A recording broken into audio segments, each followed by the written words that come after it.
Live from Eyewitness News, breaking news in campaign 2014. And welcome to our coverage of campaign 2014. We have been covering the race all evening long. We have reporters spread out throughout the state covering all the key races for you tonight. Yes, 9 reporters in all. If you've been with us all night long watching this coverage, you know how much has happened, how many race results we have in, how many surprises there have been, and how many races have been no surprise at all. And the most comprehensive coverage here. Let's go through some of the winners here. Gina Raimondo taking the Democratic primary for Rhode Island governor over Angel Taveras and Clay Pell. Over on the GOP side, it was Allan Fung, the mayor of Cranston, the winner. He defeated Ken Block, who lost for the second time in a row, 55 to 45%. In the Rhode Island Lieutenant Governor Democratic primary, Cumberland Mayor Dan McKee winning 43% to Ralph Mollis and Frank Ferry. Over for Lieutenant Governor on the Republican side of the aisle, Catherine Taylor, who had narrowly been defeated for Secretary of State 4 years ago, wins the Republican primary over Carrie Young, 67% to 33%. In the Democratic primary to replace Gina Raimondo as Rhode Island Treasurer, we have Seth Magaziner winning 67% to Frank Caprio's 33%. And one of the biggest surprises of the night, Deputy Secretary of State Nellie Gorbea defeated Guillaume D. Ramel 52 to 48%. In the Democratic primary for U.S. House District 1, David Cicilline winning 63% to Matt Fecto's 37%. U.S. House District 1 GOP Cormac Lynch easily over Stan Tran, 72% to 28%. In the Democratic primary for Mayor of Providence, Jorge Alorza winning 49% to Michael Solomon's 43% and Christopher Young's 5%. And over to the city of Warwick, where Mayor Scott Abedisian easily defeated newcomer Stacia Petrie, 66 to 34%. And as you can imagine, once again, Mayor of Cumberland too, William Murray winning 50% over Manuel DaCosta's 37% and Daniel Av's 13%. So we could see some of the surprises that we were covering throughout the night.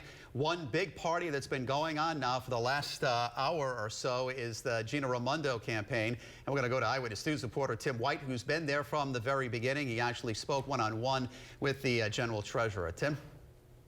Mike, Shannon, how long has it been since Joe Fleming called the race for Gina Raimondo? Almost 2 hours now. This place, as you can see, still energized, still packed at the Met in Pawtucket, where Gina Raimondo made her announcement speech in January of this year that she was running for governor. Now, we were the first to interview her after she stepped off the podium, and she tells me she spoke to Angel Taveras and to Clay Pell on the phone before making that speech, and she says she thanked them and that she needs, all 3 of them have the same goal in mind, which is to move Rhode Island forward. She will clearly need the help from their supporters, her former opponent supporters, as well as their donors. Raimondo, who has spent more than $4 million on this campaign, cleared out much of her campaign coffers, so she's obviously going to need to look to fellow Democrats, including those who supported Clay Pell and Angel Taveras, for campaign money. If she wins in the general election, she will make history as the first woman governor in Rhode Island. I asked her about that and how important it is to her. Here's what she had to say. But how important is it to you to become the first woman governor in the state of Rhode Island? It's very important. I think Rhode Island's ready for women.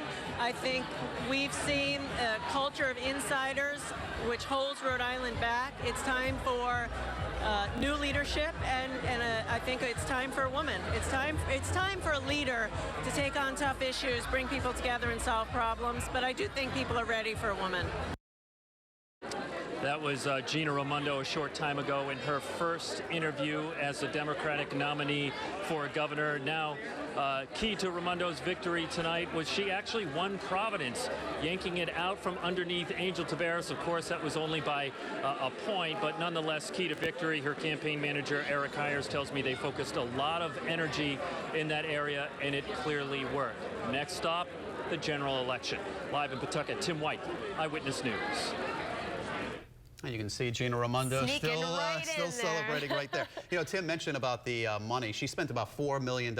Allan Fung spent about $500,000. Yes, we do have Steve Nielsen live at the party that's happening at the Crown Plaza in Warwick, where Allan Fung's campaign is. Once again, 55%. Allan Fung winning over his opponent, Ken Block. Let's go live to Steve Nielsen in Warwick. That's right, we're live here in the Crown Plaza right now, and I gotta tell you, over the last just couple of minutes, the energy here has changed a little bit. It's been a lot of cheers, a lot of excitement all night long, but as we get ready to start the 11 o'clock news, you can see right now the crowd's a little more quiet. They're trying to watch us all right now do our jobs here, but they're excited. There we go. We get some cheers here right now. They're excited. The man they've supported for governor has won the nomination for the Republicans, and now he moves forward against Gina Raimondo, who you just heard from. And we've been speaking to Allan Fung several times tonight. We just talked to him just a little while ago, asking about what comes next. So let's listen to him. I grew up as a native Rhode Islander, and I share their concerns, their pains. I've lived it throughout my life. You know, proud son of immigrant parents that lived the American dream. I want that same opportunity for the next generation of Rhode Island. The general treasurer, though, definitely has a lot more money on hand than your campaign. So do you fight back with that, with those door knocks? Well, take a look at, you know, what we've accomplished. I've been able to raise money. I'm doing the state's matching funds. I've got a lot of support, a lot of people that were part of the ground game that helped get my message out, get the votes out today. So we will be ready, and we will be ready on day one when we start tomorrow morning, when, you know, we go and continue this campaign, meeting the voters of Rhode Island and sharing my message of fiscal reform and discipline. Thank you so much, Mayor. Best of luck. Thank you so much. Appreciate it. It has been so hard to hear here tonight at the Crown Plaza because these supporters are just so excited for Allan Fung. They've been cheering so loud all night long. You can hear him doing the chants again right now. So now we move forward. Tonight's a party. That's what Allan Fung told me. Tonight's a party. The work starts tomorrow morning, the day, right when they wake up. Now they're focusing on Gina Raimondo and winning the governorship, not just the Republican primary. So we'll see how that race follows along. Of course, you can count on us for all that coverage. Reporting live at the mobile newsroom, Steve Nielsen, Eyewitness News. Thank you, Steve. You heard Tim White say to Gina Raimondo, when they're talking about being the first female governor, how it was important to her. If Allan Fung wins, he would be the first Chinese American to hold that office in the state of Rhode Island. And he does talk a lot about his parents' heritage and coming to America, not speaking any English, and starting a new life for his family. Gina Raimondo also very family-oriented, so it'll be interesting to see how they both play off that in their campaigns going forward. All right, Providence mayor obviously was a tight race throughout the night. Jorge Elorza came out on top, 49% to Michael Solomon's 43%. Chris Young came up with 5% of the vote. And Eyewitness News reporter Jared Pliner has been at the Jorge Elorza campaign throughout the night, and it has been one wild party tonight. Jared?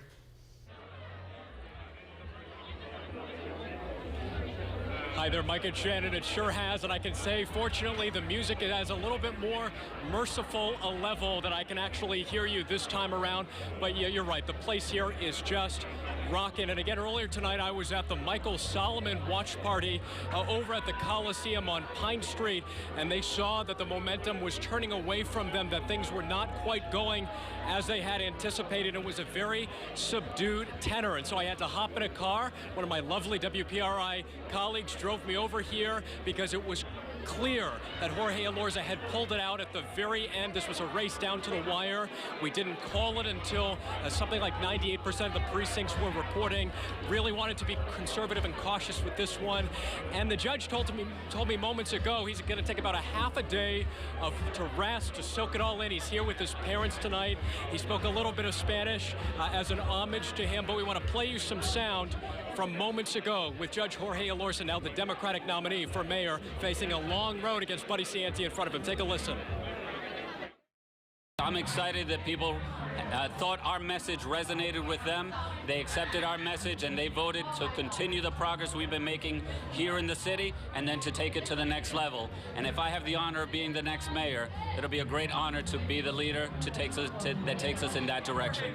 I don't have a message for Buddy Cianci tonight. My message tonight to everyone who has supported us is thank you. We're going to celebrate this for half a day, and then we're going to regroup tomorrow, and we're going to get started to make sure we spread our message directly to voters over the next 2 months.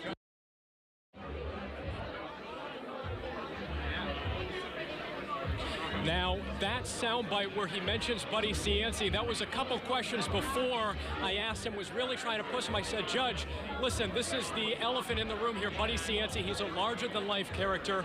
To have the fortitude, the strength to go toe-to-toe with somebody like that in what is going to be a very scrappy contest. And he said, Jared, listen, I grew up on Cranston Street. I've seen bad things on the street. My parents raised me to be a tough human being, a tough man, and I'm ready for Buddy Cianci. He said that after sort of pushing him aside, saying, well, this isn't about Buddy Cianci, this is about the victory and what brought us to tonight. But those were fighting words from Jorge Elorza. He has definitely pledged that he is ready to dive into this wholeheartedly. For now, I'm Jared Kleiner at FET with the Elorza campaign. Back to you guys. All right, Jared, thank you so much. We've talked about tonight, I know, Eyewitness News political analyst Joe Fleming as well as Ted Nesi, both saying that Brett Smiley dropping out of this race was a huge thing for Jorge Elorza himself, thanking Brett Smiley in his campaign speech. Of course, he beat out Michael Solomon tonight. Let's take another look at those numbers for the Providence Democratic primary and the mayoral race. Do we have those? And Michael Solomon, who is a businessman, obviously Jorge Elorza, an attorney. Elorza with 49% of the vote, Solomon with 43%, and Christopher Young with 5% of the vote. Solomon spoke after conceding to Jorge Elorza. But there's more at stake than winning or losing this race. The future of Providence and the reputation of our city is at stake. Folks, I'm proud of the race we ran, and you should be proud too. We ran on a record of bringing this city back from bankruptcy. We ran on a vision of rebuilding our schools and making our neighborhoods safer and creating jobs. We ran a campaign that said every neighborhood and every person in the city matters, and they deserve a better future. So while we wished for a different outcome, I can honestly say I gave it my best, and we left it all on the field. That is Michael Solomon. In his campaign ads, he talked about even working with Providence Mayor Angel Taveras and trying to fix the economy. Solomon, of course, his father was a longtime general treasurer in the state of Rhode Island. But of course, as Jared Kleiner referred to him, the 800-pound gorilla in the room, Buddy Cianci, taking so much attention in this race, running as an independent. We wanted to get his reaction, so let's go to Sean Daly with reaction from Buddy Cianci. Yes, we're here in downtown Providence outside Buddy Cianci's headquarters. He just gave a speech to his supporters after more than 30 years of covering Buddy Cianci, most of Buddy 1, as we call it, all of Buddy 2, and now with the possibility of a Buddy 3, it almost just seems somehow surreal. In speaking to his supporters just now, it sounded more like sort of psychological pep talk, really, than political strategy session. Take a listen. This is the beginning of the most exciting campaign I've ever been involved in. This is a city and a place where people understand what vision is and what the future is all about. We're one of the best cities in America. We have a lot of resources here, and we have lost something that is so important in our lives. Over the last 12 years, we've lost something that I think that we all built years ago, and that was self-esteem. Amen. And we have to build ourselves back to a level of self-esteem that we never thought we could achieve. We never thought we could achieve it before, but we did, and we're going to do it again. We're going to make this the safest city in America. We're going to make it the most productive city in America, the city with the lowest unemployment rate.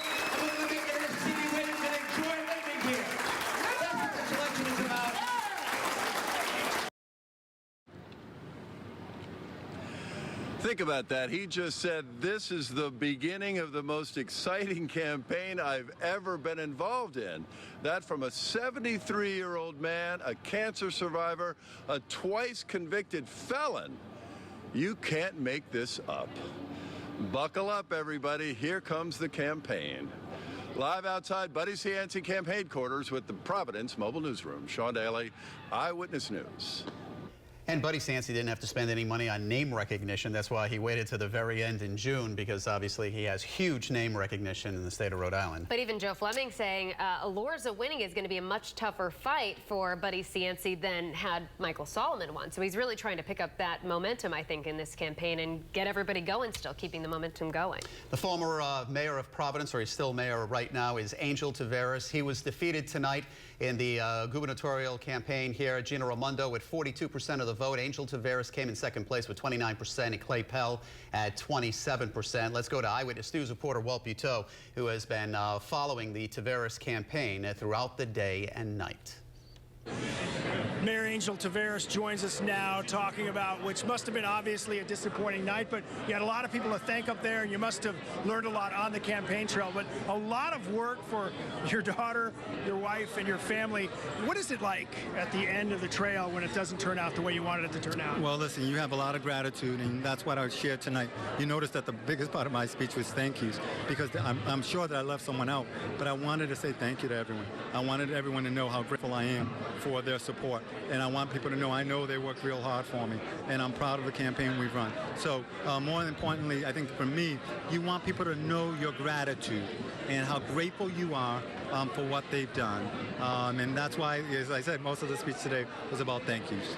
Was there a point when you saw the writing on the wall and you lost a little confidence? You seemed very confident this morning, and as the day went on, was there a point today when you said it might not happen? I honestly, when we saw some of the returns and we started finding out where the returns were coming from, to be really honest with you, we knew what we needed to do, and we didn't do that. So I congratulate the treasurer.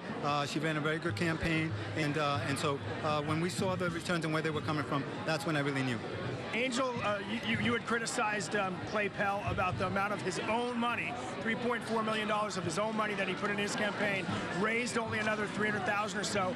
Is that criticism valid in a way? Did he cost you the election? Well, I think that the criticism was more about some of his positions relative to the campaign finance. So I think that's what it was. Did he cost you the election, do you think, if you had his vote? This is America. Anyone and everyone has a right to run for office, and we've all played by those rules. So, I understand the desire to run for office, and I think that we need more good people running for office. And do you support Gina Raimondo as she moves forward now? We talked today, and as she said, when things calm down, we'll have a chance to talk some more. All right, Angel, thank you for talking with us. Good luck. Thank you. Angel Taveras, moments after conceding here in Providence, disappointed, but had a long list of thank yous, maybe 25 or so organizations and another 25 people. As he said, most of his speech was thank yous for all the support he got on the campaign trail. For now, we'll send it back to you. All right, Walt, thank you. And we did hear Walt talking about Clay Pell's spending. He outspent Mayor Taveras, but still came in behind him in the votes tonight, even though we had seen him steadily moving up the ranks between our two Eyewitness News polls that we've done over the last few months. And one of the things he had to spend some money on was to get away from that Prius situation that he had, to put that back. Let's go to Eyewitness News reporter Kelly Sullivan, who has been following. You can see the results right here. Pell coming in with 27% of the vote and spending over $3 million. Let's go to Kelly live now. She's been following the Pell campaign throughout the night. Kelly?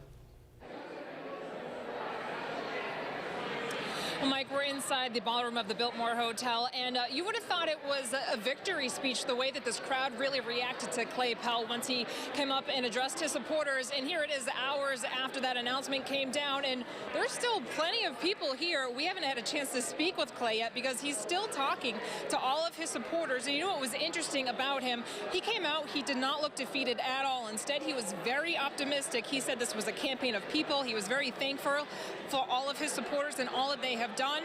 He said that this was a campaign of positives, and he said that this was not a campaign to tear each other down, but instead to build each other up. He also thanked his wife, Michelle Kwan, saying that she is the best thing that's ever happened to him. He also remembered his grandfather, the late U.S. Senator Claiborne Pell, and he told people to be proud and to celebrate tonight. Here's what he had to say during his speech. We're excited. We're ready for something new in politics. And people have been so energized today, coming up to us, telling us that they're ready for new ideas and a fresh perspective on things. I think people are excited, too, about the fact that we've rejected negative politics, that we've stayed positive, we've stayed committed to new ideas throughout this campaign. And that's what people are hungry for, is a fresh start on all the longstanding problems we've had in this state.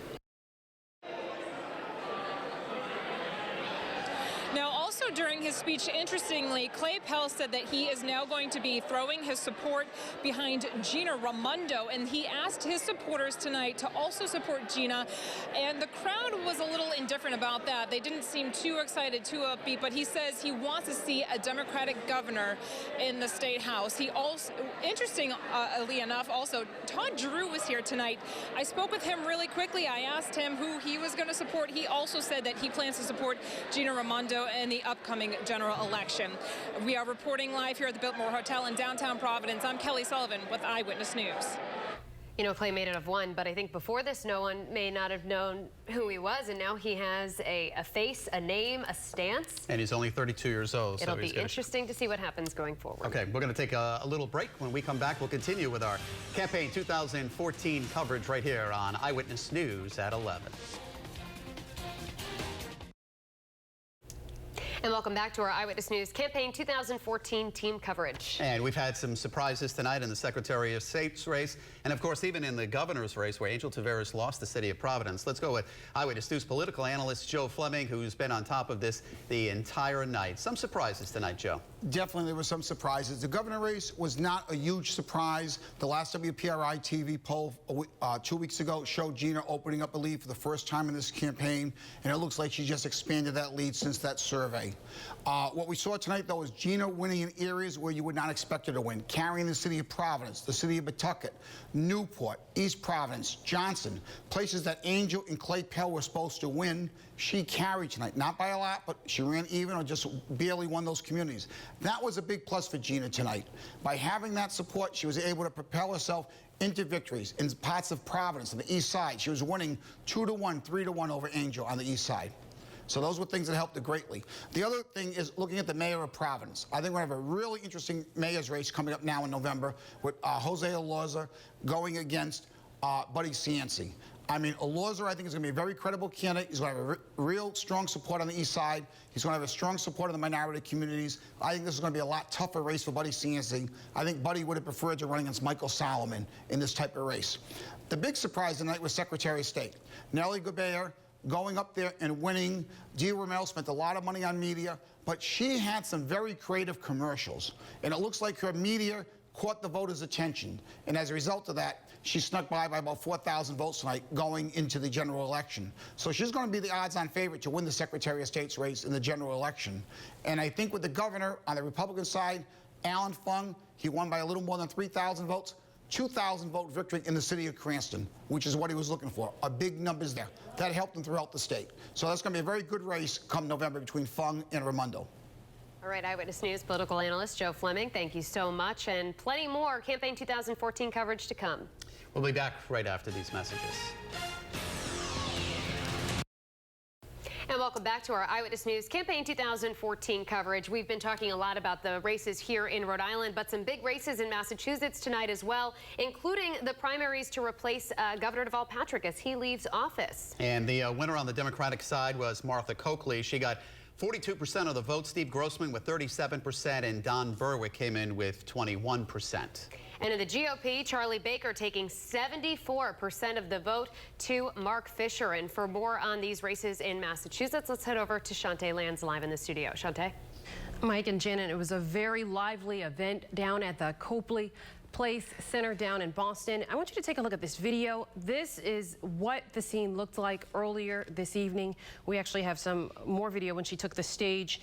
She was the projected winner, now declared the official winner, Martha Coakley. There she was introduced shortly by the governor before she took the stage. The main theme of all of this is that she will be supported by the candidates who were running against her earlier today. Take a listen to what she had to say moments ago.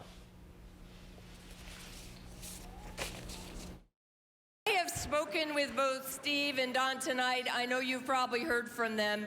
We are united as a party. Yes. and I welcome them and all their supporters to join us in this important fight ahead. And to my supporters tonight, you have sent a powerful message. The insiders, the big money, the super PACs, they are not going to decide this election.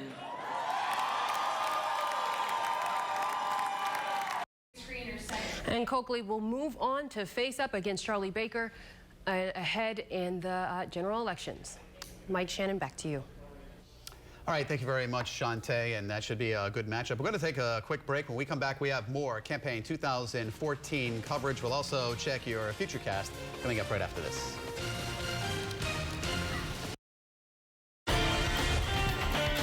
Now, here's Chief Meteorologist Tony Petrarca with your live Pinpoint Doppler 12 Futurecast. All right, quiet weather this evening, staying with the election theme with 100% of the data in. We are going to project myself and Joe Fleming for Wednesday.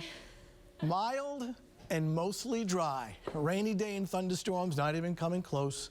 So we have had a lot of extra time on my hands in the Weather Center. But I am tracking a storm system offshore, and you see the rain just offshore. Normally, I'd be a little concerned about this, but the bulk of it is actually going to slide out to sea. The Lower Cape and Islands are getting clipped overnight, early tomorrow morning with a shower or a sprinkle, nothing more than that. Cloudy skies in Providence right now. Temps in the low 60s, winds are out of the northeast. Most areas now upper 50s to lower 60s, including 64 Newport, and here in Providence 62 degrees. So that storm system actually off the mid-Atlantic coastline. You can see the shield of rain that is just offshore. That'll slide north and east. So again, clipping the coastline very early tomorrow morning, southeastern Mass with a sprinkle. But notice the clear skies to our north and west. So what will happen is we'll start off with cloud cover tomorrow morning and then turn partly sunny. Futurecast starting off right about now with mainly cloudy skies. And then notice early in the morning, few blips of green indicating just a little quick sprinkle here and there very early. The trend will be for clouds to thin to at least some partial sunshine, becoming partly sunny during the afternoon. That should get temperatures up into the mid-70s. This is around 2 o'clock in the afternoon. And tomorrow evening and tomorrow night looking pretty good with clear to partly cloudy skies, though late tomorrow night I do expect some fog to reform as temperatures drop through the upper 50s to lower 60s. Bottom line, tomorrow not too bad. Just kind of a slow start early in the morning with clouds and just a few sprinkles. So a cloudy start, 7 a.m., 62, but by late morning turning partly sunny. And then during the afternoon, a blend of clouds and sunshine, temperatures in the mid-70s. So much like today, pretty comfortable. The threat tracker is low, no adverse or severe weather anticipated, at least in the short term. Thursday, we have some showers, but not during the day, but rather Thursday night. They'll end early on Friday morning, turning partly sunny, 76, and the weekend still looks cool and dry with a mix of clouds and sunshine both Saturday and Sunday, with afternoon high temperatures in the upper 60s to lower 70s. So again, with all the data in, we are projecting tomorrow as mild and dry. Yeah, don't quit your night job. Hey, I like the election. He worked hard on that. Yes, he did. graphic. All right. Thank you, Tony. The weather was perfect for Election Day. All right, before we go, we want to show you one more time the winners and losers in the primary. In the Democratic side for governor, Gina Raimondo, the winner with 42% of the vote. She beat Angel Taveras and Clay Pell. In the Republican primary, Allan Fung beating out Ken Block 55% to 45%. And as we continue to show you the winners and losers, Jorge Alorza will move on to November. He defeated Michael Solomon and Christopher Young. Alorza getting 49% of the vote. And in the Secretary of State's race, Nelly Gorbea, 52% over Guillaume de Ramel to 48%. The biggest races tonight. So much coverage, and it all continues tomorrow morning on Eyewitness News this morning, starting at 4:30 a.m. Okay, thank you very much for watching our extended coverage. Our coverage continues now on our website.